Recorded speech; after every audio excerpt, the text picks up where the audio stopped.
Dzień dobry Państwu. I'll switch to English right now. Welcome. Thank you so much for coming to our panel discussion. It's going to be about AI, but it's going to be about humans, not AI, which is a good thing. Let me introduce the speakers. Magdalena Wilczyńska, Chief of Cybersecurity at NASK. We didn't talk about how to name you properly, so maybe you can say a few words about your position at NASK. Well, I'm a head of department that leads with disinformation and education in the cybersecurity aspects. Brilliant, thank you. This guy in the middle, I know him very well. He's my boss, so please be kind to him. Aleksander Kutela, the CEO of Ringier Axel Poland. Welcome, Alek. Welcome. And Kenneth Cukier, and Cukier is Polish pronunciation of your last name, which we established I can use, because it's a very sweet name. A very well-known journalist from The Economist. Thank you so much for finding time and talking to us today. Dziękuję. There you go.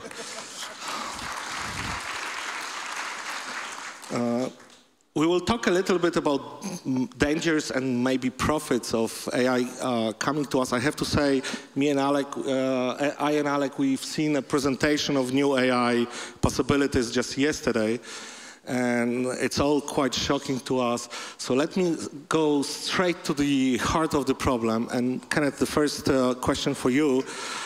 Would you say the AI is an ally of populism in the world, and it's fueling populism in every kind of public debate, starting with politics, but not only politics, any other kind of public debate? Or maybe it's an ally of common sense and people looking for truth?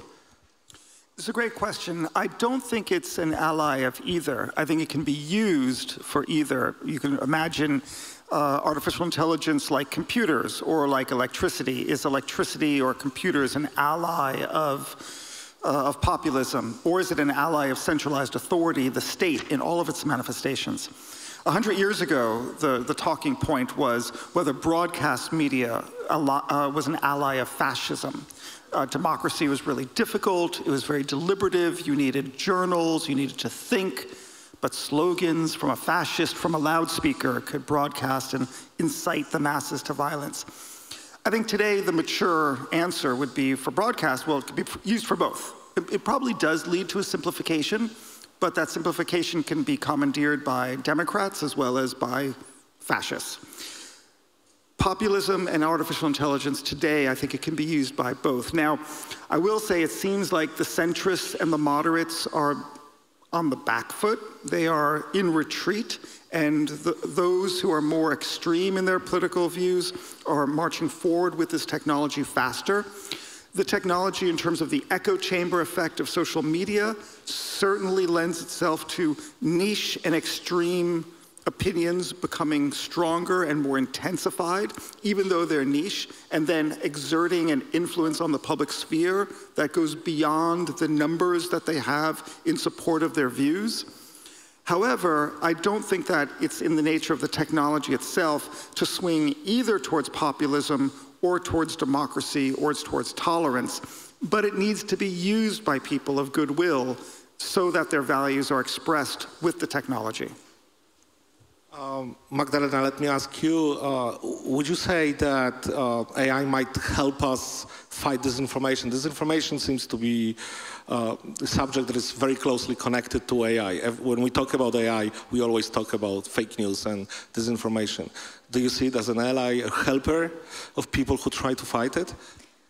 Well, as it was said, it can be used in both ways, right? So on the one hand, AI can be very useful in content moderation, and especially in taking down the harmful content. And we know that platforms are using that. Like TikTok stated at some point that more than 90% of the harmful content is taken down by AI. The question with content moderation and disinformation is obviously not only how effective it can be, but also whether it won't limit the freedom of speech and public opinions, right? So it can be helpful, but obviously we need to also remember that it it will be used, and it is being used to create deepfakes, to create more adequate disinformative content for specific users, to spread disinformation faster. And when we are talking about countering disinformation, it's not only about taking down the content, because the final product of disinformation is polarization, is fear, is undermining democracy itself. So it can be useful, but we must know that good actors and bad actors will use it. It's interesting how both of you are talking about possibilities of using AI, both right and wrong way. But people tend to focus more on the wrong way, and I will come back to it. But now I have to ask the key question, which is the most important question of the whole Impact conference. Will journalists be fired because of AI? Will be replaced by AI? Should I look for a new job? Bartek, let's clarify. Are we talking about journalists or about you in particular?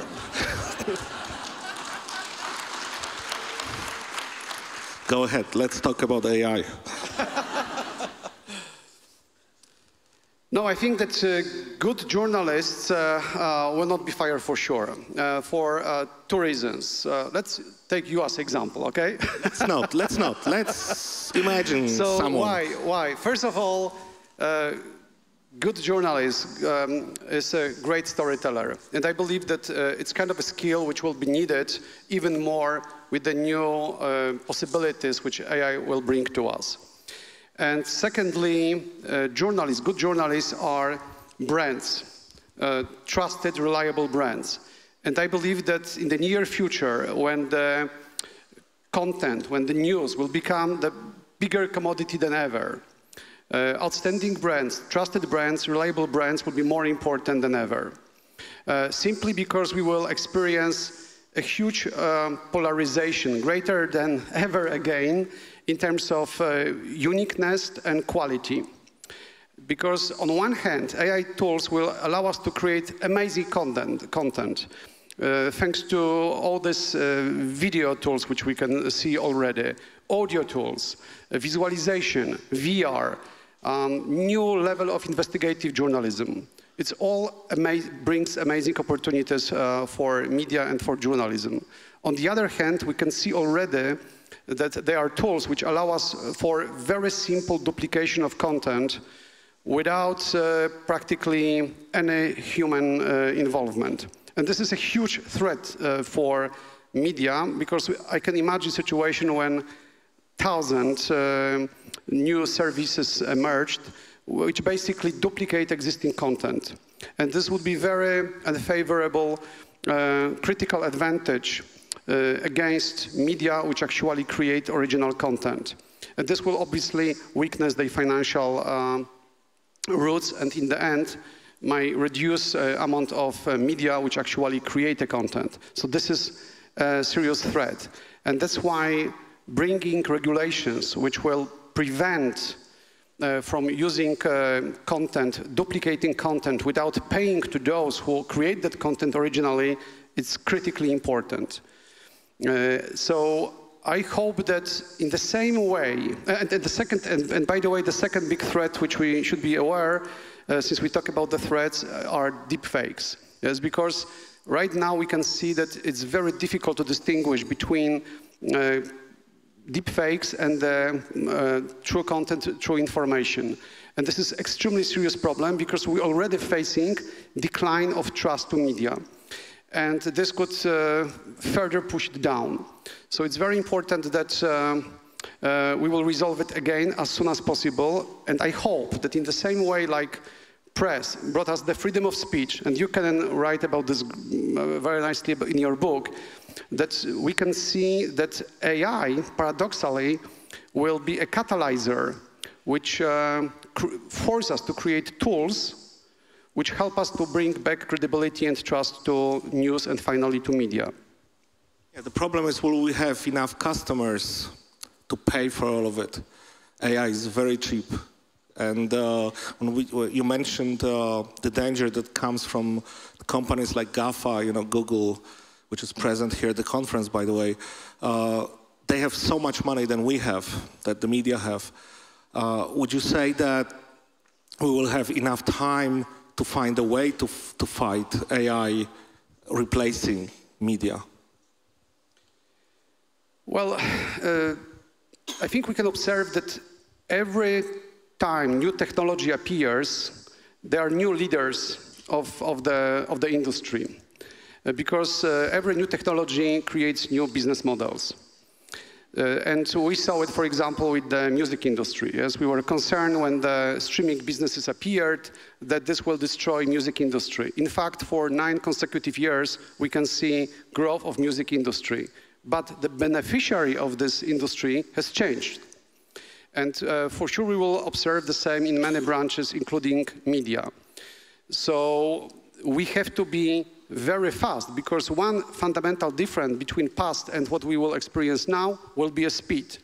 So when Netflix appeared, Netflix needed almost 10 years to build first 100 million subscribers. Facebook, WhatsApp need half of the time. TikTok, just 9 months. ChatGPT, only 2 months. And it shows tremendous difference in the speed. So the biggest challenge which we're going to face in now with this AI revolution will be that we need to transform extremely fast. Otherwise, yes, we might lose. So those companies which can transform, which can reinvent themselves, will survive. So we have to be, stay with our values, stay with our mission, but reinvent ourselves as quickly as possible. Let's talk a little bit about, for a second, about the direction of AI development. And I understand none of us can foresee what will happen, but we can try. And we journalists do it all the time. We talk about things we have no idea. So Magdalena, yeah, Kenneth doesn't agree with me, but he's... I completely agree with you. I just can't believe you've disclosed it to everyone. Yeah, well, yeah, you're right. It's probably, you know, it's probably too early. If the panel was at 4 p.m., that would be different. Magdalena, so let's talk about the impact that AI might have on the future of internet and on the future of cybersecurity. Talk to us about where we will find ourselves in 5 to 10 years. It's a very difficult question because it's growing so fast and everything is changing. Obviously, I am afraid that there will be more and more content that we cannot actually analyze properly and fast enough. That deepfakes will be more and more, well, believable, right? So, and I am also worried about deepfakes, not video content, but audio content, which is currently really good quality, let's say, and could mislead a lot of people. And obviously, even now, the amount of content we are dealing with, the harmful, disinformative, manipulative content, is enormous, right? And if it's gonna be growing only, I worry about the quality of moderation of content on platforms. It's gonna be very difficult, I think. But who knows, maybe, because it's a race, right? On one hand, you can use AI to create those content, and on the other, you can use AI to moderate it. And the question is, who will win this race? So, Kenneth, let me make a short-term prediction. We will see a huge rise in deepfakes and very, very sophisticated disinformation during the presidential campaign in the US. And we will have a big problem with establishing what photo is true and what audio file is true and what video is true. We already have one of the candidates on tape saying something that is completely grotesque and sexist, yet the person was elected and it wasn't denied. So the fact that we might have a piece of content that would sway voters from one candidate to another is probably a fiction. I can't imagine what it could possibly be, since it's as bad as it seems like it's been. Also, I think we have an entire generational movement of people who understand that they can't trust what they're seeing online. Because of the rise of deepfakes, that idea has been put forward so quickly that even something that is honest and true and legitimate will be delegitimized by the side. And also, in the case of the United States, but in other countries as well, The population lives in different media spheres in which they get completely different information and interpretations of the information, so they're living in a totally different informational universe. Habermas, the great German philosopher, talked about this concept of the public sphere. But it doesn't exist anymore. There is no public sphere. There's multiple public spheres based on the atomized content that people are receiving. So my short-term prediction would be misinformation campaigns will be less effective than people think when it comes to elections, because most voters already have their opinion made up. It might affect their intensity of their views and whether they actually go to the polls, but probably won't sway their decisions.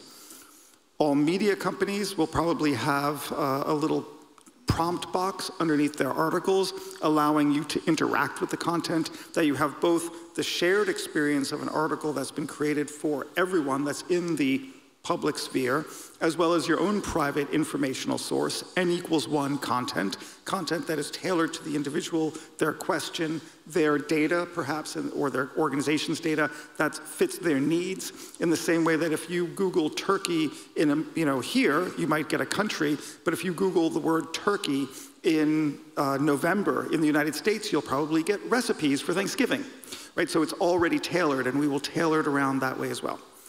What will that mean? Will that be a good thing or a bad thing for media? It's going to be both. Already you can get free content online. And you can also get free newspaper circulars at the transport.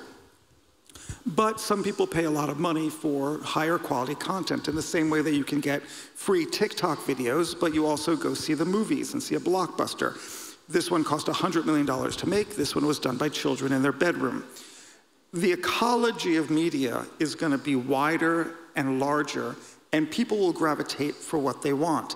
Not everyone is going to want to pay for a subscription. Some people will. There are people in the world who have serious responsibilities and have resources and have agency to make decisions that affect their lives and the lives of others, and they will not be able to trust this unhygienic pool of AI media and derivative media, and will need higher quality content. Yeah, but then you mentioned what I would assume you were talking about bubbles and algorithms that keep people away from good stories, might keep people, not necessarily do, but might keep people away from good stories. So even if we have, let's assume for a second that Alek has the best storytellers working for him.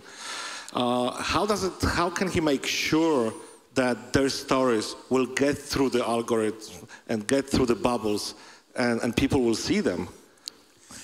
So in the past, Talk to me and I'll pass it to Alek then. Yeah, exactly. So Alek and I, in the past, we had to buy lorries and send them on their way with printed papers and deliver it to kiosks in the morning, because if it missed the morning, it wouldn't get as many sales in the afternoon. We've pulled back on our printing presses and our lorries, and we now have teams of people doing social media posts, trying to pierce and deliver the content, not physically, but digitally on the social media platforms. It costs a lot of money to do that. In some instances, we might have to pay for traffic. If we wanted to be very humanitarian about it, we might want to pay for traffic to go to the people who are not naturally our audience, but who are on the other side politically of our natural community. We don't do that right now. There's no business model for that, and we are businesses. But I think in the future, where media is going to be a sort of philanthropic movement to rebuild the center by getting your articles to a broader public than it's already reaching. Alek?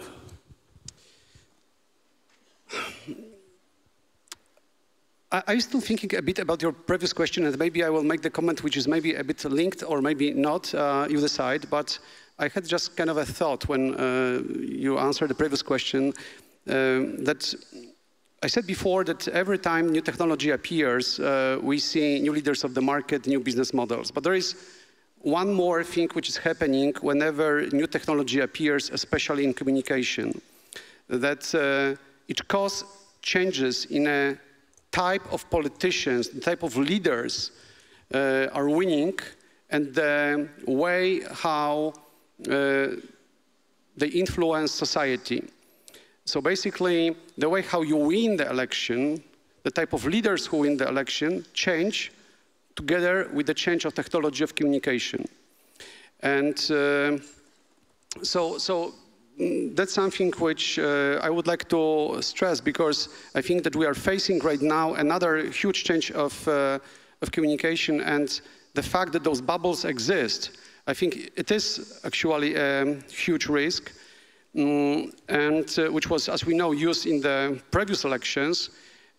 And it's even difficult to imagine what other potential threats and opportunities AI will bring in the near future. But one thing which we can be sure about, that this will cause another change of type of leaders who start to win and the way how they influence society.